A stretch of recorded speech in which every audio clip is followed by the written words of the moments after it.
பலாலியில் அமைந்துள்ள யாழ்ப்பாணம் சர்வதேச விமான நிலையத்தின் விரிவாக்கத்திற்கான நடவடிக்கைகள் எடுப்பது தொடர்பில் வடக்கு மாகாண ஆளுநர் வேதநாயகனுக்கும் விமான நிலையம் மற்றும் விமான சேவைகள் நிறுவனத்திற்கும் இடையிலான கலந்துரையாடல் இடம்பெற்றுள்ளது.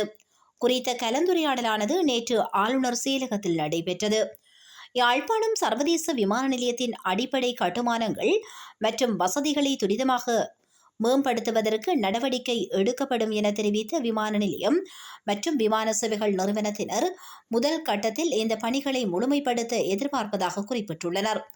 சர்வதேச விமான நிலையத்தின் ஓடுபாதை விரிவாக்கம் முன்னெடுப்பதற்கு 114 ஹெக்டேர் நிலப்பரப்பு சுவீகரிக்கப்பட வேண்டியுள்ளதாகவும் விமான சேவைகள் நிறுவனத்தினர் குறிப்பிட்டுள்ளதோடு கடலை நோக்கியதாக அந்த விஸ்தரிப்பு அமையும் என ஆளுநருக்கு தெரியப்படுத்தினர். இதேவேளை காணிகளை சுவீகரிப்பதற்கு முன்னதாக 1986ஆம் ஆண்டு பலாலி விமான நிலையத்திற்காக பெற்றுக்கொள்ளப்பட்ட காணிகளுக்கு இன்னமும் இழப்பீடு வழங்கப்படவில்லை எனவும் ஆளுநர் சுட்டிக்காட்டினார்.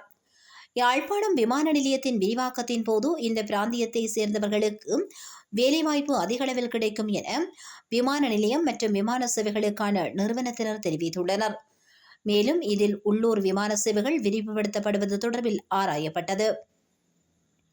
கொழும்பு, யாழ்ப்பாணம், மட்டக்களப்பு, யாழ்ப்பாணம் சேவைகளை முன்னெடுப்பதற்கு பயணிகளின் தேவைப்பாடு தொடர்பான துல்லியமான தகவல்களை வழங்குமாறு விமான நிலையம் மற்றும் விமான சேவைகள் நிறுவனத்தினர் கோரிக்கை விடுத்தமை குறிப்பிடத்தக்கதாகும்.